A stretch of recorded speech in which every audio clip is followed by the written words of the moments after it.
Friends এই মুহূর্তে KKR দল নিয়ে একটা বড় আপডেট উঠে আসছে। আর এই আপডেট অনুযায়ী ফ্রেন্ডস কেকেআর দল থেকে চোটের কারণে ছিটকে যাচ্ছে মুজিবুর রহমান।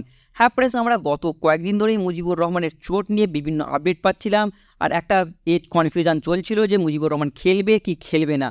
ফ্রেন্ডস অবশেষে ফাইনালি মুজিবুর রহমান চোটের কারণে ছিটকে যাচ্ছে আইপিএল 2024 থেকে। আর এই মুজিবুর রহমানের বদলে কিন্তু একটা নতুন তারকা বোলারকে কেকেআর সই করিয়েছে। আর এই তারকা বোলার ফ্রেন্ডস আফগানিস্তানেরই বোলার, মাত্র 16 বছর বয়স, নাম তার আল্লাহ গাজনাফর।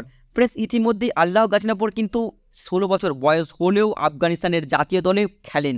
দুটো ওয়ানডে ম্যাচ খেলেছেন আফগানিস্তানের জাতীয় দলে, অতীতে আফগানিস্তানের আন্ডার-19 দলেও ছিলেন, সেখানেও খুব ভালো পারফরমেন্স ছিল আল্লাহ গাজনাফর।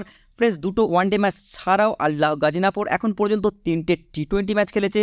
আর সেই 3টে টি-20 ম্যাচে কিন্তু 5টা উইকেট আছে তার খাতায়। আর তার যদি এই 3টে টি-20 ম্যাচে বেস্ট পারফরমেন্স দেখো, তাহলে ফ্রেন্ডস মাত্র 15 রান দিয়ে 4টে উইকেট আছে গাজনাফরের খাতায়। আর এইখানে আমরা একটা জিনিস পরিষ্কার বুঝতে পারছি যে একটা ম্যাচে যেহেতু 4টে উইকেট নেওয়ার ক্ষমতা আছে আল্লাহ গাজনাফরের, আর মাত্র 15 রান খরচ করেছে, সেহেতু ফ্রেন্ডস আল্লাহ গাজনাফর কিন্তু একটা ভালো বোলার। আর সাধারণত এই আল্লাহ গাজনাফরকে সুনীল নারিনের ব্যাকআপ হিসেবেই নেওয়া হয়েছে। আর সুনীল নারায়ণকেও কিন্তু অসাধারণ পিক করেছিলেন 2012 সালে গৌতম গম্ভীর, যখন সুনীল নারায়ণকে কেউ চিনত না। আর এটাও ফ্রেন্ডস হয়তো অবশ্যই গৌতম গম্ভীরের একটা পিক। মাত্র 16 বছর বয়সী আল্লাহ গাজনাফরকে সামিল করেছে কেকেআরে।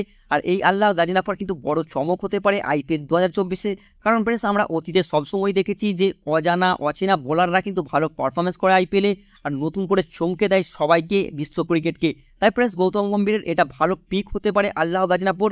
আর ভবিষ্যতে দেখা যাবে এই আইপিএল 2024-এ দেখা যাবে যে আল্লাহ গাজনাফর সুযোগ পেলে কতটা ভালো পারফরমেন্স করে। ফ্রেন্ডস এই মুহূর্তে এটাই আপডেট যে আল্লাহ গাজনাফর কেকেআর দলে সামিল হয়েছে।